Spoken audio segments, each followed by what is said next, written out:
Daawwattoota keenya nageenyi keenya bakka jirtanitti isin haa qabu. Bitootessa 24/2026 kam jirtu daawwattoota keenya Oddoo Sibuu neetworkii yeroo kana isin biraan geenya.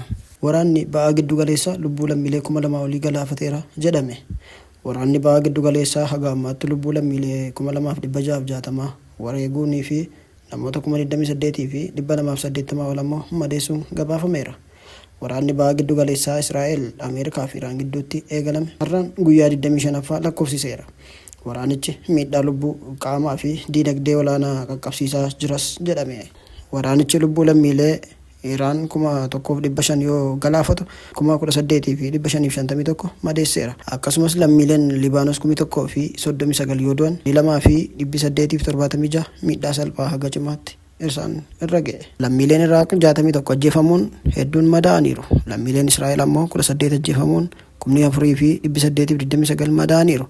Loltoonni Ameerikaa 13 ajjeefamuun 200 ammoo madaa'aniiru. Lammiileen Sooriyaa 4, Paalestaan 4, Kuweet 6, Baahireen 2, Saawud Arabiyaa 2, Imireetota Araba Gamtoomanii 8, Oomaan 3 waraana sanaan yoo ajjeefaman Kaataariif Joordaan dabalatee biyyoota kanneen keessatti lammiileen 240 miidhamuu Aljeeziraatu gabaase. Lammiileen Libaanos kitilli tokko ol qe'ee fi qabeenya isaanii irraa buqqa'aniiru. Biyyoota kanneen gidduutti odeeffannoowwan wal faallessanii fi burjaajii uuman bal'inaan tamsa'aa jiraachuu CNN fi Anadooluun gabaasaniiru.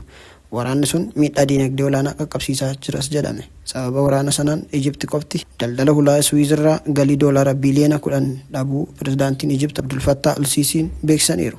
Hanqinni dhiyeessii boba'aa mudate naasisuu irra darbee raasaa jira.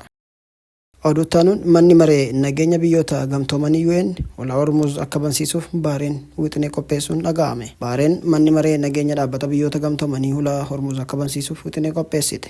Wixineen Bahareen biyyootni miseensa ta'an ulaa sana bansiisuuf maloota jiran hundaa akka fayyadaman gaafataniiru. Wixinee sana Reuters kan argate yoo ta'u dippiloomatiin tokko ammoo biyyootni Arabaa kan galoo galaanaa fi Ameerikaa wixinicha deeggaraniiru jedha. Haa ta'u malee wixinichi sagalee caalmaa argatee darbuunsaa shakkisiisaadha jedhame.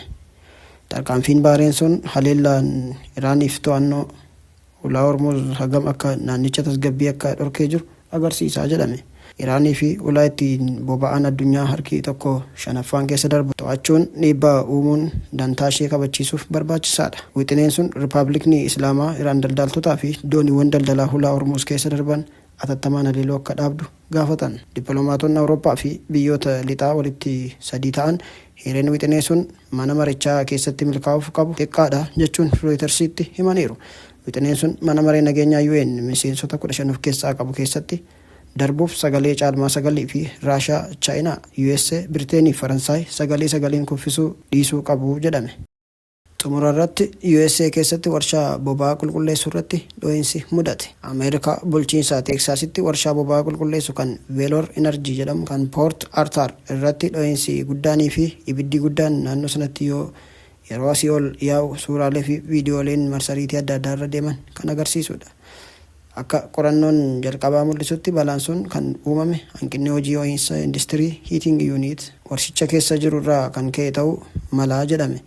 Dho'iinsi sun humna guddaa kan qabuu fi manneenii fi gamoo naannoo sana jiran kan raase yoo ta'u garuu haga oduun kun qophaa'etti namni lubbuun darbee fi miidhaan qaqqabee hin jiru jedhame. Hojjettoonni warshichaa hundi nagaan baafamaniirus jedhame. Warshaan qulqulleessituu Poort Arthur guyyaatti beenzila, diizilaa fi boba'aa jeettii barmeela 435 waan oomishuuf balaan dhaqqabe sun yaaddoo guddaa uumeeraa jedhan.